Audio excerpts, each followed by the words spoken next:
एक नाम जो पप्पू यादव है, गुनाह सिर्फ इतना है कि लोगों की मदद करता है। उम्र 53 साल और उनकी जन्म हम बता दें कि 24 दिसंबर 1967 को हुई थी। और वो पप्पू यादव जब 24 साल के थे तो 1989 में विधानसभा निर्दलीय चुनाव जीत कर गए थे। ऐसे शख्स लगातार 1991 में सांसद रहे, 1996 में सपा के टिकट पर सांसद बने और 1904 में भी राजद के टिकट पर सांसद बने। जब बाहुबली थे तो उन्होंने सांसद बना, 2014 में भी सांसद बने। लेकिन गुनाह क्या है, 2019 से समाज सेवा में बढ़ चढ़ कर हिस्सा लेने लगे तो लोगों को उनकी समाज सेवा पसंद नहीं आ रही है। हकीकत ये है, जिस भारी भरकम शरीर को लेकर के उम्मीद के ऊपर खरा उतरने का काम पप्पू यादव कर रहे हैं। यदि ऑक्सीजन सिलेंडर की आवश्यकता हो तो ऐसे में पप्पू यादव उपस्थित होते हैं। यदि दवाई की जरूरत हो तो पप्पू यादव उपलब्ध करवाते हैं। भोजन की जरूरत हो तो पप्पू यादव की जरूरत होती है और पप्पू यादव खरे उतरते हैं। आपको पता है पप्पू यादव किन किन बीमारियों से ग्रसित है? 103 किलो उनका वजन है, पैर में घाव है और न जाने कौन कौन सी दवाएं खा रहे हैं, फिर भी सड़कों पर है, मरीजों के बीच है। आज पप्पू यादव नहीं रहेंगे तो उन गरीबों को, उन मरीजों को जो निश्चित रूप से पप्पू यादव के ऊपर डिपेंड थे या पप्पू यादव पर आशा लगाए थे, ऐसे लोगों पर आपने पानी फेरने का काम किए हैं। गुनाह क्या है? बस गुनाह इतना ही है कि छपरा के सांसद के घर के बगल में सरकारी एम्बुलेंस है, सांसद निधि से खरीदा गया था। उस एम्बुलेंस के ऊपर सिर्फ सवाल उठाए हैं कि आखिर जब इस प्रकार का बिहार में कोरोना का जो पैंडेमिक है, जो स्थिति है, और ऐसे में ये गाड़ी यहाँ खड़ी क्यों है, बस इतना ही उसका गुनाह है।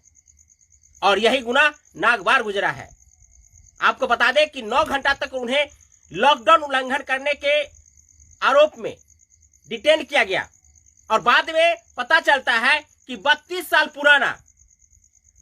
साल पुराने केस में उसको गिरफ्तार किया गया है। अरे गिरफ्तार करना था कर लेते, आप कोरोना काल के बाद कर लेते। लेकिन जिस काल में पप्पू यादव की जरूरत थी लोगों को, तो लोगों के तमाम वो असुविधाओं को सुविधा के रूप में पहुंचा रहे थे। ऐसे में आपने उसे गिरफ्तार करके आपने बहुत अच्छा काम नहीं किए हैं। नीतीश कुमार जी, आप मुख्यमंत्री हैं, लेकिन आप अपने हिसाब से इस बार निर्णय नहीं लिए हैं। एकदम बेतुका निर्णय है। जिस प्रकार से गिरफ्तारी 32 साल के बाद किसी केस में कर रहे हैं, तो इस समय आपको जनता इस बात को देख रही है। साथियों, ये आपको वीडियो अच्छा लगे तो आप शेयर कीजिए। आज नेता की बात नहीं करेंगे, हम उन उम्मीदों की बात करेंगे जो गरीबों के लिए, असहायों के लिए, उन मरीजों के लिए जो कोरोना काल में तड़प रहे हैं, ऑक्सीजन के लिए, दवा के लिए, बेड के लिए। ऐसे में सिर्फ पप्पू यादव सड़कों पर है और वो तमाम 40 नेता जो हमारे सांसद हैं वो कहाँ हैं? न तो ये सांसद हैं और न ही विधायक हैं, फिर भी हमारे लिए, हमारे लोगों के लिए खरे उतर रहे हैं।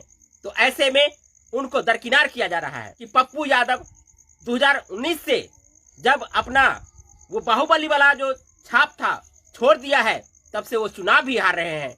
और आपको बता दें कि जब से उन्होंने सेवा का जो भावना जगाया है, बिहार में जब भी आवश्यकता हुई है तो पप्पू यादव खरे उतरे हैं। चाहे बाढ़ का समय हो या पिछले साल कोरोना काल का समय हो या इस बार कोरोना का जो समय है, जो सबसे खतरनाक समय है, इस समय भी पप्पू यादव बिल्कुल ही लोगों के लिए खरे उतर रहे हैं। कि सरकार में बैठे लोग इस बात को देख रहे हैं कि गुनाह हुआ है, गलत तरीके से गिरफ्तारी की गई है, आपको गिरफ्तारी करना ही था तो आप इस कोरोना काल के बाद कर। पप्पू यादव वो बाहुबली था जो बिना किसी पार्टी के भी सांसद चुने गए थे, बिना किसी पार्टी के निर्दलीय विधायक बने थे, लेकिन वो उस समय आप उसको कुछ नहीं किए। लेकिन जब उन्होंने समाज सेवा करना शुरू किया है 2019 के बाद, उसकी छवि दूसरी छवि बन गई है। समाज सेवा के दृष्टिकोण से देखा जाए तो बिहार में सिर्फ एक ही है, वो पप्पू यादव है। मैं उसका बुराई नहीं कर रहा हूं, मैं उसका वकालत नहीं कर रहा हूं, लेकिन लोगों के बीच में जो उनका काम है, उनका जो छवि है, वो आपको हम सुनाने के लिए जरूर आएंगे। जितना ही दर्द हिंदू को है उतना ही मुसलमानों को है, चाहे इसमें कोई भी है, वो सिर्फ आज इंसानियत को महत्व दिए हैं और लोगों के बीच अपना छवि जो है वो सेवा दल के रूप में बनाए हैं और उनके तमाम वॉलंटियर्स इस पर काम कर रहे हैं। तो पप्पू यादव एक ऐसा नाम है जिसके नाम पर हर एक जगह सुविधा उपलब्ध हो जाती है, चाहे पप्पू यादव जहां से करे, लेकिन पप्पू यादव को आज इस समय गिरफ्तार करना उन मरीजों के विश्वास पर एक प्रकार से पानी फेरने के बराबर है। आज कहां जाएंगे लोग? पप्पू यादव को गिरफ्तार करके आप क्या किए हैं? आप क्या किए हैं? आप हॉस्पिटल में कौन सी सुविधाएं उपलब्ध करवा दिए हैं? आज हॉस्पिटल में ऑक्सीजन के लिए कमी झेल रहा है, बेड के लिए कमी झेल रहा है, वेंटिलेटर नहीं है, दवाई नहीं है। ऐसे में कौन है?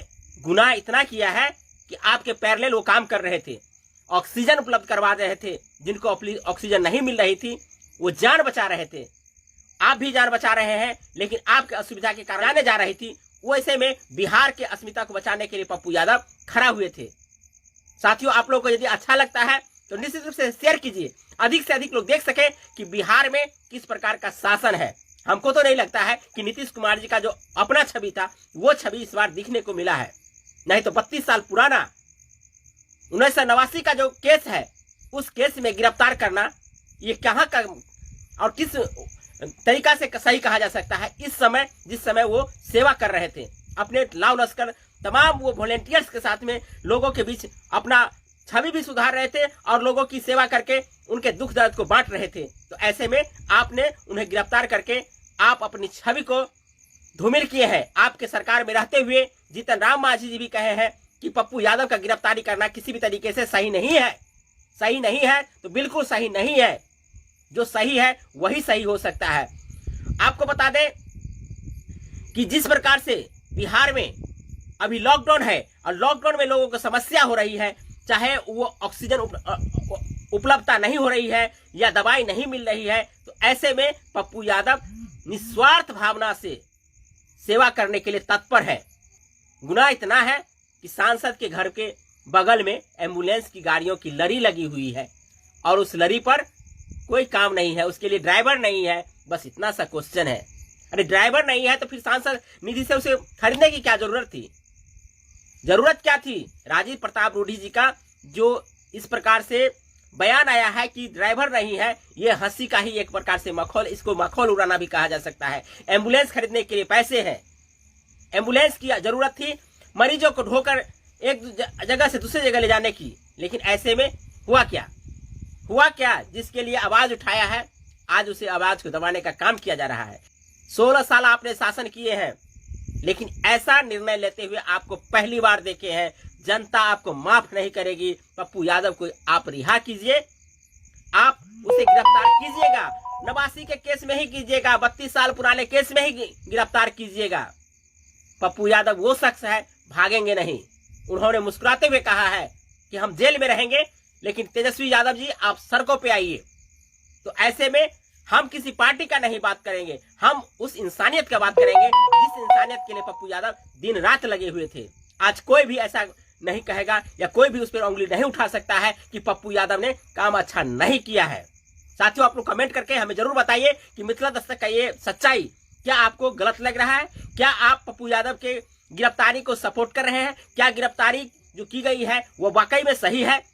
हाँ, लॉकडाउन के उल्लंघन में यदि आप गिरफ्तार किए होते, धारा लगाए होते, तो मान लेता लोग कि पप्पू यादव जो सेवा कर रहा था वो लॉकडाउन का उल्लंघन था। लेकिन आपको ये कानून फुराया नहीं, आप उन पर थोप नहीं सके, क्योंकि पप्पू यादव ने कोई ऐसा उल्लंघन किया ही नहीं था। जब आपको इस प्रकार की उल्लंघन नहीं समझ में आया, तब 32 साल पुराना 1989 की केस को उठा करके लाए हैं और उस मुद्दा पर आपने उसको गिरफ्तार किए हैं। जब पप्पू यादव बाहुबली थे तो आपको हिम्मत नहीं था कि उस समय उनको गिरफ्तार कर सकते थे, लेकिन जब कोरोना के काल में, बाढ़ के समय हो, ये तमाम जो उन्होंने सेवा दल का काम किया है, अपनी छवि को सुधारा है, समाज सेवक के रूप में अपने आप को प्रस्तुत किया है, तो ऐसे में आपने उसको गिरफ्तार करके बहुत बड़ा बिहार के विश्वास को धक्का दिए हैं, विश्वास को तोड़ने का काम किया है। आज विश्वास कर रहा है तो पप्पू यादव के अभी वर्तमान के जो दौर में जो काम हो रहा है वो किसी भी व्यक्ति से पूछ लिए, किसी भी धर्म के लोगों से पूछ लीजिए, किसी भी जाति से के लोगों से पूछ लीजिए, किसी बच्चे से पूछ लीजिए, बूढ़े से पूछ लीजिए, औरत से पूछ लीजिए, उनका जो काम है अभी जो काम है वो वाकई में सेवादार का काम है, समाज सेवक का काम है। वाकई में वही एक सेवक है। वजन वाले, तोंद वाले पप्पू यादव विभिन्न प्रकार की बीमारियों से ग्रसित, पांव में घाव है, डायबिटीज की बीमारी है, गोटी खा खा करके 5-6 प्रकार की गोटी खाते हैं और फिर भी लोगों के बीच जाते हैं, शमशान में जाते हैं, हॉस्पिटल में जाते हैं, मरीजों को अटेंड करते हैं, सेवा दल के सदस्यों को लीड करते हैं, उनको गाइड करते हैं। इतने सारे काम करने के बाद भी आपको नहीं लगा कि ये इंसान अब वो इंसान नहीं रहा जब उन्होंने अपनी छवि को छोड़ करके ये सेवादार की छवि बनाया है, तब आपको ये नागवार गुजरा। और दूसरी बात देखिए ना कि जब उन्होंने अपनी छवि को छोड़ करके सेवादार की छवि बनाया है तब चुनाव भी नहीं जीत पाया है। 2019 के चुनाव देख लीजिए, वो चुनाव हार चुके हैं। 2014 के चुनाव में जीते थे, लेकिन 2019 में जब उन्होंने छवि सुधार करके एक अच्छा छवि लेकर के लोगों के बीच में आया है तो लोग उन्हें वोट नहीं देते हैं। और वो समय था जब 24 वर्ष की उम्र में 1989 में विधायक बने थे, निर्दलीय विधायक बने थे। 1991 में सांसद चुन के गए थे और वो बाहुबली कहलाते थे। बिहार के बाहुबली में पप्पू यादव का नाम होता था। लेकिन जब उन्होंने छवि सुधार करके समाज सेवा में वो अपना जीवन को किए हुए कार्यों को भुला करके इस समय कार्य कर रहे थे, लोगों के विश्वास पर खड़े हो रहे थे, तो ऐसे में नीतीश कुमार जी आपने उसको गिरफ्तार करके पप्पू यादव को नहीं गिरफ्तार किए हैं, बल्कि उन आत्माओं को गिरफ्तार किए हैं, उन विश्वास को गिरफ्तार किए हैं जो हजारों सैकड़ों की संख्या में जो तड़प रहे हैं हॉस्पिटल में या जहां कहीं भी उनके परिजन हैं। वो सारे लोगों की विश्वास को आपने तोड़ा है, उनके किए गए कार्यों पर आपने पानी फेरा है। और आपको बिहार इस बात को जरूर याद रखेगा कि आपके द्वारा इस समय जो किया गया कार्य है वो बिल्कुल ही नागवार गुजरने वाला है। और आप लोग इसी प्रकार हमारे साथ जुड़े रहिए, हम आपके साथ पुनः इस डिबेट को आगे बढ़ाएंगे। साथ में हमारी ये ओपिनियन आपको कैसा लगा कमेंट करके हमें जरूर बताइएगा। जय हिंद, जय भारत, जय मिथिला।